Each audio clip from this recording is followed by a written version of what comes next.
As we were singing that song, it occurred to me, for whatever reason I don't know, it may have been solar flares, that if in the 3rd grade the teacher had said, we're going to have a little debate. And the subject today is, did I choose to be who I am and be here at this time? I think it didn't matter if it was the 3rd grade. It could have been a 6th, 9th, 11th, 12th. Everybody would have said no. If I had been given a choice, I would have not picked this body, this personality, my parents, my brothers, my sisters, the person sitting next to me in class, and certainly not this place, however little I know about it. Well, I would like to say, and perhaps this time today, what I'm going to do is take the opposite viewpoint in that debate that never took place, but that is ongoing. Shakespeare wrote these words, "All the world's a stage, and all the men and all the women merely players. They have their exits and their entrances, and one man in his time plays many parts." And so, given this context by Shakespeare, there is a stage in which we enter and we leave. And to those on the stage, the entrance is clearly when you're born. The exit is clearly when you die. And there we are. And here, each one of us is on that stage. Now, according to Shakespeare, and according to the spiritual tenets of this temple, each one of us is playing a role that we agreed to play in agreement with the karmic board to adjust our path, to improve ourselves, and for many myriad reasons, which may include burning off karma we have no idea we accrued. Nonetheless, there is a reason for our blindness on the stage. Nonetheless, there is a reason why we don't know we are here.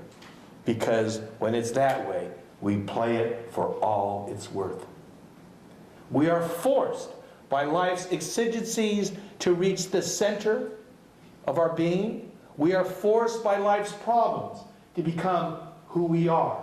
Because only by reaching the center are we able to move through this process with a peace and stability and a confidence that the world does not give us. This is the meaning of the words, "Ye shall overcome the world." Now, last week when I was here, somebody said, "Are you going to talk about your trip?" And I said, "Yes." And they said, "Do you know when?" I said, "No, I don't know when I'm asked." Well, clearly it is today. For those of you who know, in late March, Martha and I went to Europe for 2 weeks. We've been back for 2 weeks. And I do want to speak about that because it does go to the context of Shakespeare's play, of our drama. And I want to let you in on how it appeared to us from our side with the backstory of this 2-week trip to Europe. It really started, or appeared to start, because we can't pinpoint causality as the time and place. It merely becomes apparent. You have turned on, for example, the water to heat your tea. But when the tea kettle starts making its sound, you go, "Oh, the water's boiling." The truth of the matter is, you had turned on the heat before, you had formed the intent, you turned on the heat, and at a certain point, the change became visible. So to Martha and I, the first sign of visibility in our trip to Europe was sitting up here on the podium. I was in the middle, I was conducting. Martha was on the side, she was giving the healing meditation. And Reverend Betty Tadlesky was sitting where Reverend Christine Fassetti is sitting now. And somewhere during that service, Betty turned and looked at me and said with a certainty that I did not share, "You're going to Paris." Well, I have to say I took that with some equanimity. If she had said, "You're going to have a heart attack," I would have believed it a lot more. Because that's how the human mind works. The human mind gravitates first to fear and then lets the rest fall in abeyance.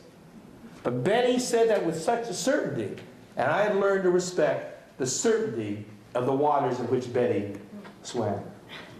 But I still, sure, I'd like to go to Paris. But, you know, we had no plans. The next month, Reverend Christine Fassetti is giving messages from the podium, and she says to Martha and I, "You're going to Europe." Well, that was nice, too. We all like good news. I didn't believe it any more than the first time I heard it. But as I say, the third time's a charm. In January, Reverend Hoyt Robinette came here.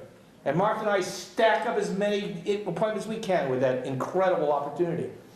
And during one of them, Hoyt goes, he looks at us, he said, are you two leaving the country? We sure have no.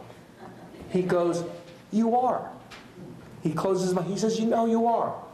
You're going to think you don't have the money, and you can do it anyway. Well, that was fine, but still not convincing.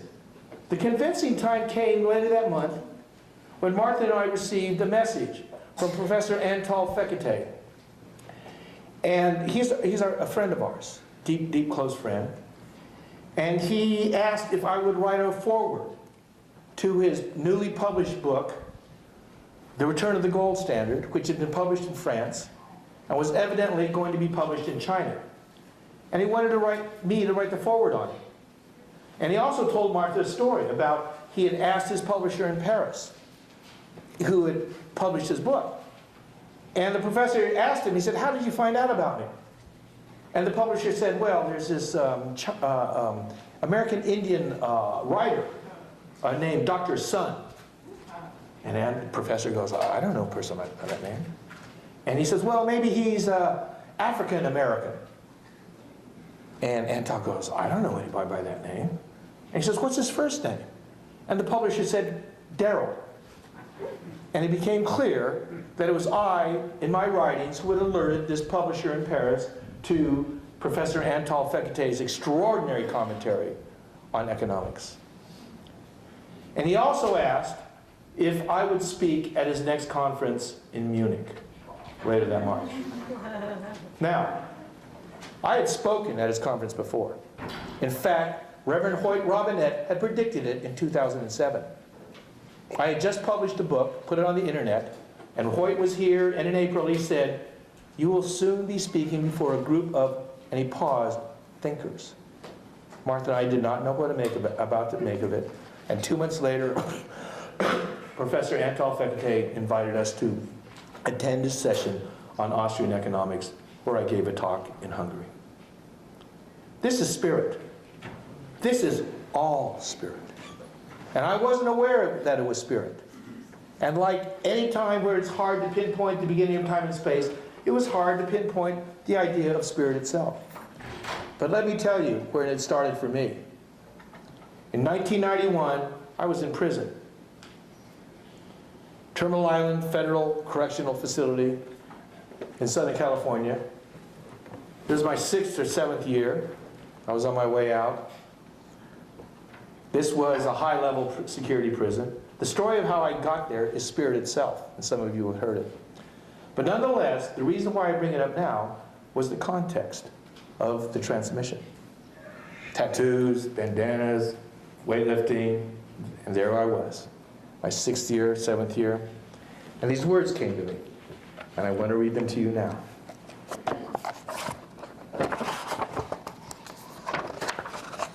In times of expansion, it is to the hare the prize goes. Quick, risk-taking, and bold, his qualities are exactly suited to the times. In periods of contraction, the tortoise is favored. Slow and conservative, quick only to retract his vulnerable head and neck. His is the wisest bet when the slow and sure is preferable to the quick and easy. Every so often, however, there comes a time when neither the hare nor the tortoise is the victor. This is when both the bear and the bull have been vanquished.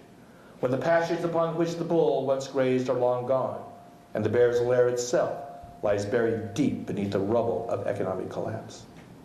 This is the time of the vulture, for the vulture feeds neither upon the pastures of the bull, nor the stored up wealth of the bear. The vulture feeds instead upon the blind ignorance and denial of the ostrich. The time of the vulture is at hand. Those words came to me in 1992.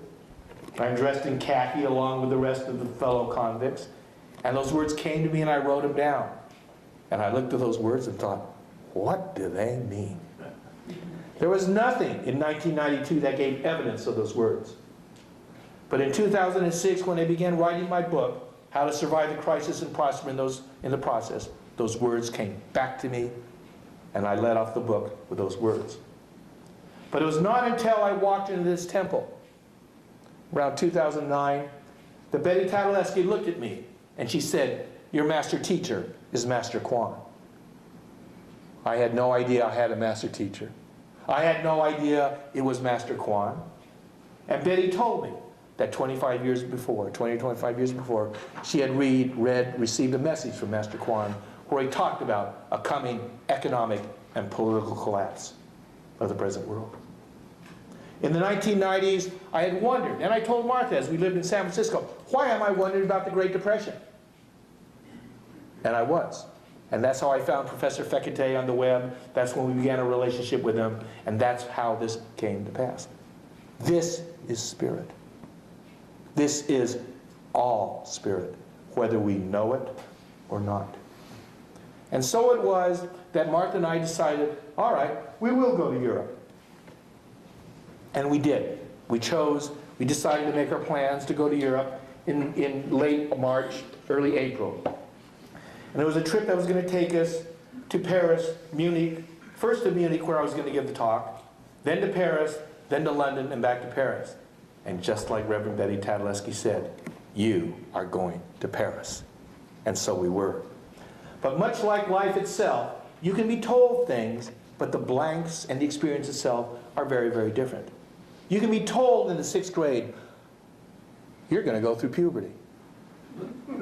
You're going to read everything you want about pimples, about how your body's going to change, about what's boys and girls, and those in between. And I tell you, it's not going to prepare you a bit. That's part of being here on the stage of life itself. Nonetheless, there we were going. And we had to prepare many things to go. One of the things was our website. We were going to put a bunch of books that I had written but never published or put out there on that website. And one of them was a book that I had written in the mid-1990s while in San Francisco. We published 20 copies of it to get it out and to get review copies of it. This is the book. Martha did the copy. It was written under another title, another name. I used the name of Leonard Elmore as a fake name. And on that cover was a red Alfa Romeo, because the protagonist in the book has a red Alfa Romeo. I was sitting there in the mid-1990s having dinner, and all of a sudden this image came to my mind. I sat down and I wrote these words on the computer, and this is what I wrote. Sometimes in the early morning hours, the conversation I had with a monkey comes back to me. The conversation occurred when I had a summer job at the Biological Sciences Lab at UC Davis. For reasons unknown to me then or now, I had dropped acid at work. Maybe I had dropped out of boredom, or maybe I did it because I was supposed to hear what the monkey had to say. I don't know. But I do know when I heard the monkey's words in my head, I wasn't surprised in the least. Sweeping the floor in front of his cage, I had looked up and noticed this animal watching me. I remember my first thought, wow, check out this monkey. And as I stood there tripping, I heard the words in my head that are as clear today as they were then. Who do you think you are anyhow? At least I know I'm in a cage. I wrote those words down. I looked at those words, and as I told Martha, I phoned her up and I said, I have no idea what this is. I hope it's not a book. And the reason I said it, I knew books were long processes. And I didn't know if I wanted to get involved in something that long. I had no idea about it at all, but I did have a feeling. And I sat down, and for the next 6 months, 32 chapters came out. I wrote into the feeling, a story came out, and there it was. That was a while ago, in the 1990s. We were now about to bring that book up. Martha had made a cover for it. The world wasn't ready for my book, clearly. But now we felt time had come, and it was. And she did a copy of the cover, new cover, a beautiful cover, right before we went to Europe. It's a picture, dark purple, the Eiffel Tower, the title, You Can't Always Get What You Want, a novel by Darryl Robert Schoon. And the symbol of the sun was a gold coin. And off we were to Europe. What we did lack, though, and we wanted it, was an Alfa Romeo to be on the cover. I mean, after all, that's what the protagonist drove around. But we put the book together. We were going to drop it off at publishing houses in Paris and in London on our way. So we fly into Paris. We take the next plane to Munich, and there we are in the city. This is absolutely stunning in the springtime. We walked the 2 blocks, the 4 blocks from our hotel down to the fraternity house where it was on the river. It was a gorgeous walk. And we walked in that morning. Professor Anatole Fekete greeted Martha and I, as did his wife. We knew some of those people were there because I had spoken. Some of them had, in fact, one of them had come originally, as he told me, from Europe to Australia to hear me speak. And he was there again at this conference in Munich. And we greeted each other, blah, blah, blah, blah, blah, blah, blah. And Professor Fekete introduces me to a woman I'd never met before, and he says, this is blah, blah, blah. She's with the Elizabeth Clare Prophet group. I go, really? The last time we left this group, they were heavily imbued in Ayn Rand. All right? Martha and I used to joke. We would go to these financial conferences, 98% men, hard money and gold, and I would give talks. We would come back to Tucson, 98% women, and we would meditate. Oh, money. And we'd get up and we'd go back to the... We swang between these 2 extremes. Those were worlds that we lived in. And I said, really? And I told her about the Temple of Universality. And she said, so, you know about Saint Germain? And without saying anything, I put my hand in front of her and showed her the violet flame. And she knew. She introduced herself to Martha as a light worker. This was at a money conference in Europe. Clearly, times were changing. What happened was, I gave my talk. And before we had left, Reverend David Miller asked me when I would be giving it, and he said, I will have my focus there. Before we left, on the weekend before, we had lunch with Walter and Julie, who are members of the temple. And at lunch, Walter sits up and he says, we were all there. We were there with Saint Germain when everything was in chaos. We had a bank, nobody knew what to do. We all went our different ways. He said, you and Martha are going back to deal with the unfinished business. Saint Germain had come into us during the Transcircle at Reverend Christine Facetti's and told us, didn't tell us why, but he said he was overseeing the trip. The week before we went, at Reverend David Miller's, a woman came up to Martha. She knew nothing about the backstory of this trip, which I told you, and she said, she only knew that we were going to Europe. And she told Martha, she said, I have a message for you. Do you want it? Martha said, yes. She said, you must go to Paris. You must go to Paris. I see you in a castle. I see you, it's not Versailles, but you were royalty. You were royalty. You weren't the queen, but you were royalty, but you knew you weren't better than the rest, which was quite different than the royalty themselves. Betty Tadaleski had told us 1 month before. She told Martha. She looked at Martha just as she had looked at me and said, you're going to Paris. She looked at Martha and said, they want you to return to the Loire. I had never been to the Loire, neither had Martha. But we knew the Loire Valley was where the castles were, where those extraordinary castles were built. And now this woman comes up to Martha a week before we go and says, you must return to Paris. You must go to Paris. I see you in these castles. And in one of Reverend Christine Facetti's Transcircle, she looks at me the day before. She goes, Darryl, do you know a Richard? A Richard? Because she's hearing the name Richard. And I go, well, I have an uncle. She says, no, that's not him. That's not him. And then she says, it's Richard the Lion-Hearted. And 2 days later, in the Transcircle, Richard the Lion-Hearted came to me. And so we knew he was part of our trip. So when we planned our trip, it was part of it. We're in Munich, and one of our friends, his family is living in Munich, had his son walk us through the city on a sightseeing thing, see his wife that we had not seen for 3 years, and the rest of the family, and there we were. And this friend who had told me and sent his son out, himself, I knew because I had met him because of Spirit itself. In 2008, Martha and I were in New Zealand at a wedding anniversary, 50th wedding anniversary of deep friends. We knew we had to be there. And as we walked through, we were leaving, the cab was out front. The sister of our friend grabbed Martha and started channeling a message. And she said, they're all here, they're all here. They never come out in public. They're surrounding you and Darryl. And she started talking and talking and talking. And Martha knew this was Spirit. As we went up to the cab, Martha told me what she had heard, and I about had a cow. Holy smokes, we were at a 50th wedding anniversary in New Zealand, in Auckland.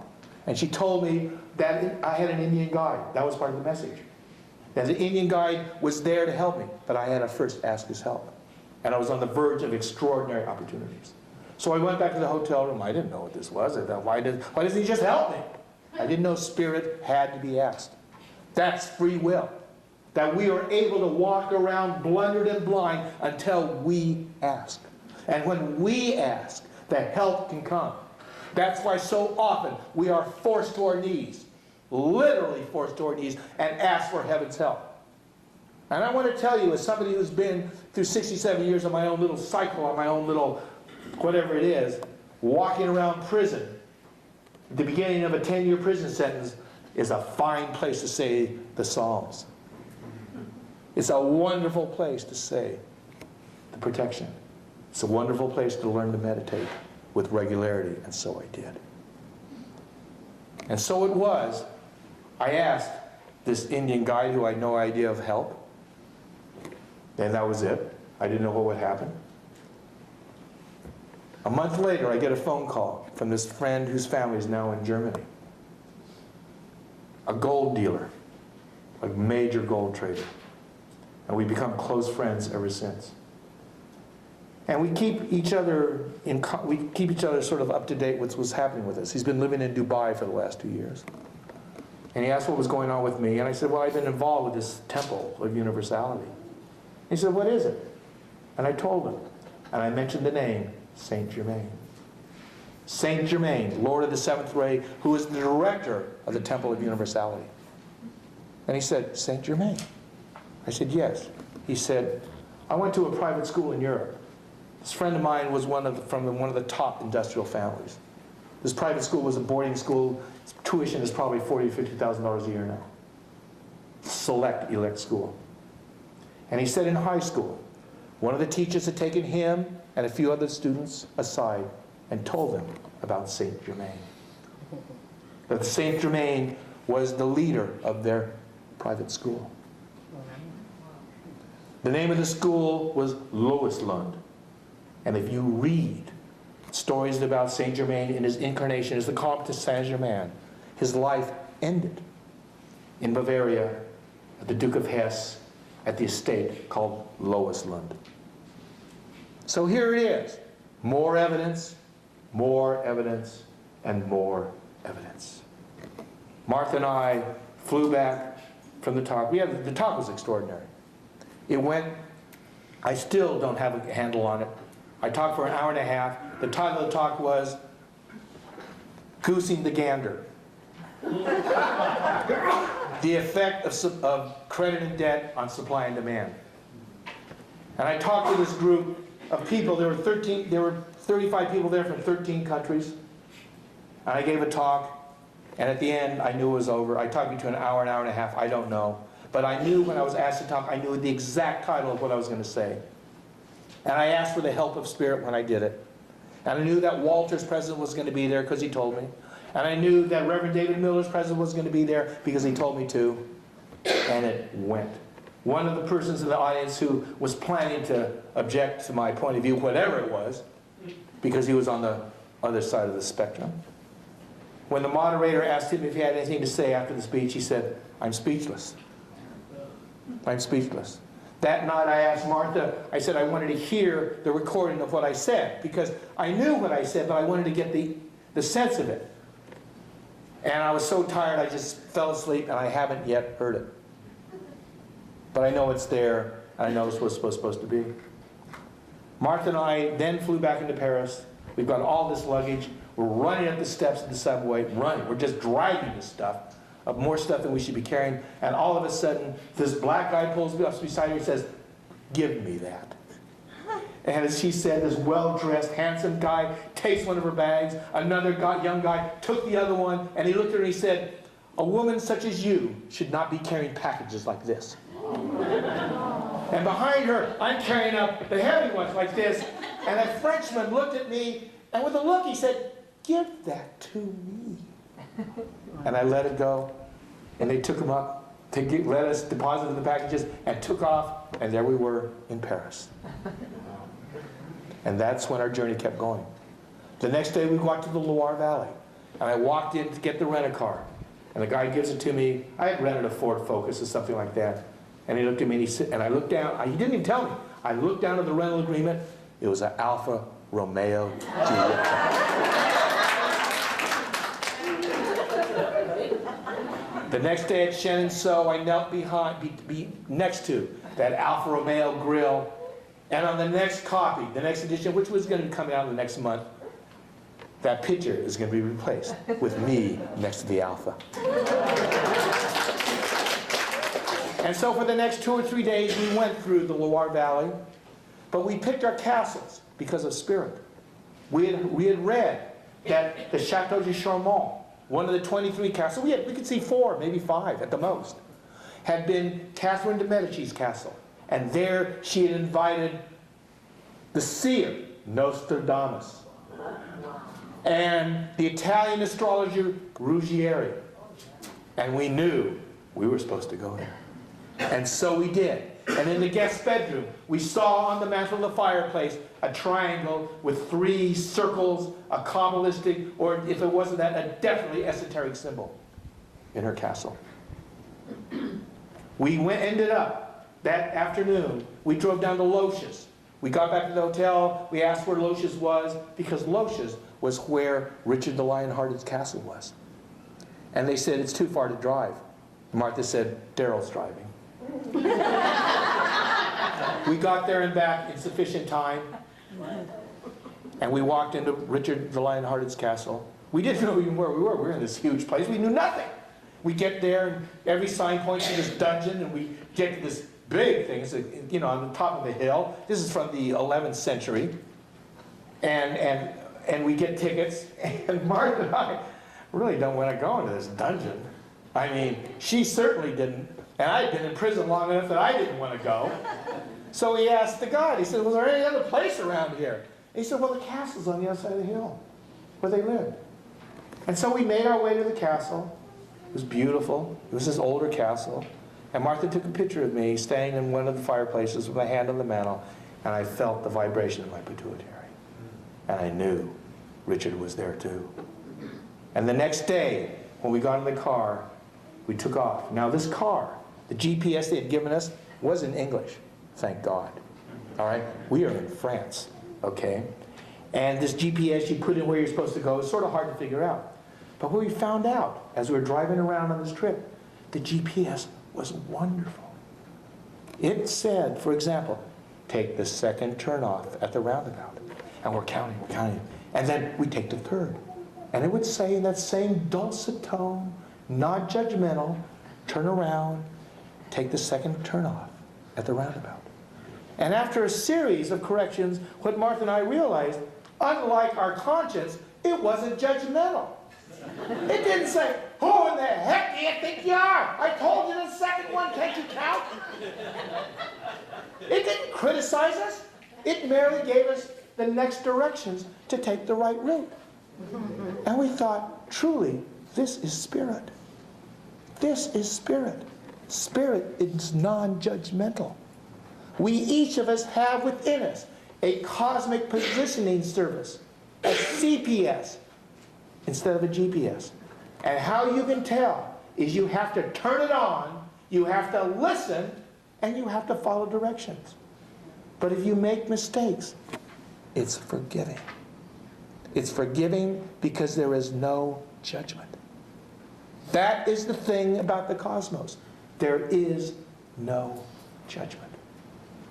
And so we found our way to the Abbey, where Richard the Lionhearted, his mother Eleanor of Aquitaine, and his father Henry II had once been buried.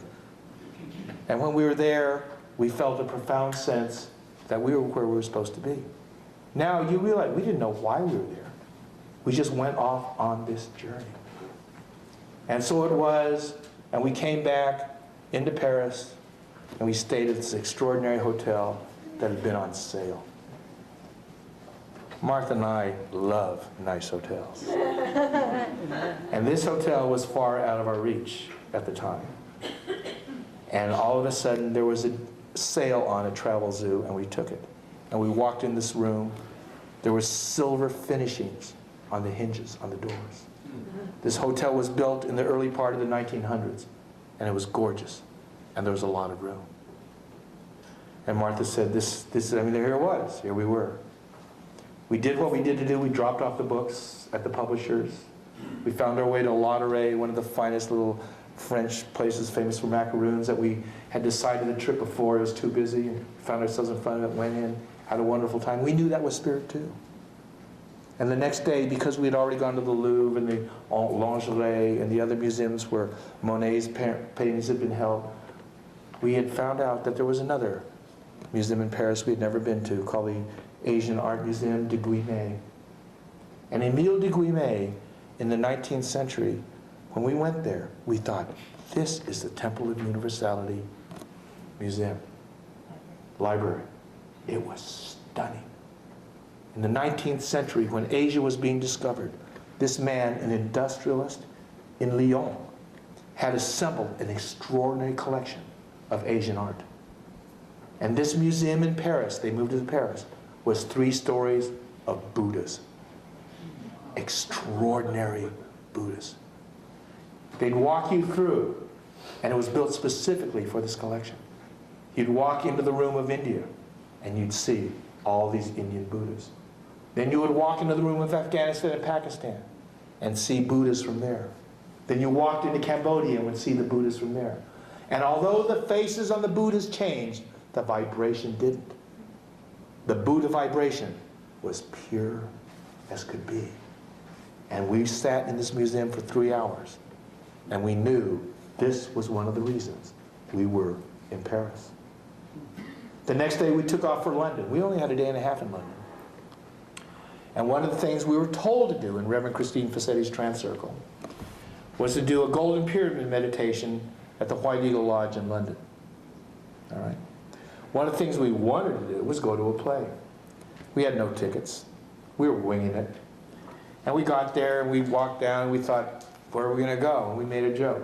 We're going to end up at a play and go there only because it's open and it's close. And as the way back we saw Rock of Ages, a cross between Rocky Horror Show and Spinal Tap, a goof. So we go back to our hotel, and Martha says, look, it's got a 94% approval rate. I go, right. And I saw the reviews. Well, it was an approval rate, but it's like the kind of people who like McDonald's. All right? But it was close, and it was open. So we decided to go there that night. But during that day, we went on a trek trying to find the White Eagle Lodge. And we get off the tube, we get off in Kensington, and here we are. We don't know where this place is. It's got an address. We ask people, they can't tell us. So we start, the guy says, well, maybe somebody that church knows. So we walk past this church, and there's a guy out there who I had planned to ask. We get up to him. He's sweeping leaves. He's not part of the church, so I go, this is not the right guy. We keep walking down this little path, this drizzling rain, and we find this beautiful little shop that sold hats, one of which I bought. All right? Rain hats. Sold, Britisher was there. He told us this great little story, and he told us where the White Eagle Lodge was. And we walked probably 3/4 of a mile down the street. We found it, and it was closed. This is the day after Easter, by the way. And so we walked into a pub next to it, ordered fish and chips. I don't know what Martha ordered, but we sat there, and we closed our eyes, and we did the Golden Pyramid meditation. In a pub. I don't know if this meditation has been done in a bar, but it's now been done so. We went back. We found none of the metaphysical bookstores open.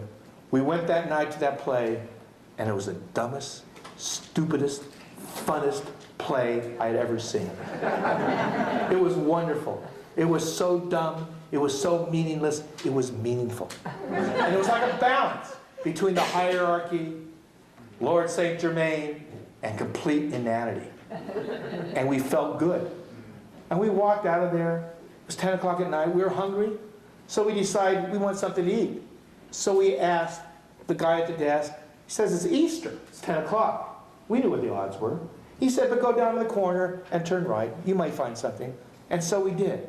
We went to the corner. We had an umbrella. It was drizzling. We turned right, and we find ourselves in front of the metaphysical bookstore. at a different address that had been there in the directions. And we knew, and we did, and we went there the next day. And we bought books that we were looking for. We flew back. We came back under the tunnel, back to Paris. We walked in the hotel that we had left before, that Martha said we should leave our bags at. They gave us a room. They had given us another discount, not as big as the first one. We walked in there, and we found ourselves in the biggest suite I had ever been in my life. This suite was enormous. And we knew this was Spirit. And so it is. Each of you is on that stage. We share this stage. Each of us. And each of us has a little playbook that we're living out as we go through life. What I have told you is what happened on a trip that Martha and I took to Europe. But the story is really about Spirit. For the story is really about you. Because each one of you is no more or no less than the Spirit that we are. In fact, we are the one and only Spirit that exists. Namaste.